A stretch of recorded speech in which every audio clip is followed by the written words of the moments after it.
Nani and Vivek Athreya combination వచ్చిన సరిపోద శనివారం movie అయితే ఈ రోజైతే రిలీజ్ చేశారు. మూవీ ఫుల్ రివ్యూ ఏంటో ఇప్పుడు చూద్దాం భయ్యా. మూవీ మెయిన్ స్టోరీ లైన్ వచ్చేసి అమ్మకిచ్చిన మాట కోసం హీరో ఏం చేశాడు అనేది మూవీ మెయిన్ స్టోరీ లైన్. ఇందులో ఎస్జే సూర్య గారు కూడా మెయిన్ కీలక పాత్రగా అయితే కనిపించారు. ఎస్జే సూర్య అండ్ నాని ఇద్దరి మధ్యలో వచ్చే సీన్స్ అయితే చాలా బాగున్నాయి భయ్యా. ఇద్దరు యాక్టింగ్ మాత్రం నెక్స్ట్ లెవెల్లో ఉంటుంది. అండ్ ఎస్జే సూర్య గారి పాత్ర మాత్రం సైకోపాత్ గా అయితే చాలా ఇంట్రెస్టింగ్ గా ఉంటుంది. పోలీస్ క్యారెక్టర్ అయితే కనిపిస్తారు. ఎస్జే సూర్య గారి యాక్టింగ్ మాత్రం నాకైతే చాలా బాగా నచ్చుతుంది భయ్య. అండ్ నాని గారు ఇప్పటి వరకు క్లాస్ మూవీస్ చేస్తూనే ఉన్న నాని గారు ఒక్కసారిగా మాస్ మూవీతో ఈ సరిపోద శనివారం మూవీలో అయితే మాస్ లుక్ లో అయితే కనిపించాడు భయ్య.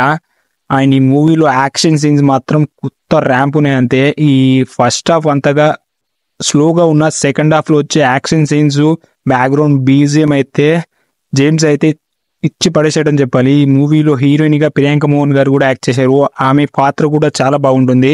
అండ్ ఇద్దరి మధ్యలో కెమిస్ట్రీ అయితే మనం గ్యాంగ్ లీడర్ మూవీలో చూసినట్టు ఈ మూవీలో కూడా కెమిస్ట్రీ వర్కౌట్ అయింది. కానీ నాని గారు మాస్ లుక్ లో అయితే అందరినీ ఎంటర్టైన్ మాత్రం పక్కా అని చెప్పారు భయ్య.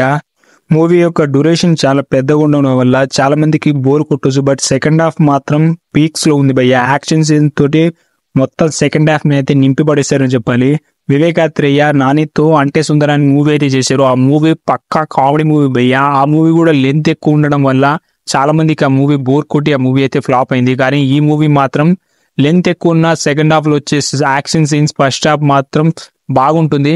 ఈ మూవీ మాత్రం వివేక్ ఆత్రేయ గారు తీశారంటే మనం నిజంగా గ్రేట్ అని చెప్పాలి. ఎందుకంటే అంత కామెడీ టైం ఒక డైరెక్టర్ ఒక్కసారిగా మాస్ మూవీ చూస్తే ఎలా ఉంటుందో ఈ సరిపోద శనివారం మూవీ అయితే పక్కా మాస్ ఎంటర్టైన్ మూవీ అని చెప్పాలి. నాని గారి కెరియర్ లో ఈ మూవీ కూడా చాలా బ్లాక్ బస్టర్ హిట్ అవుతుందని అనుకుంటున్నాను.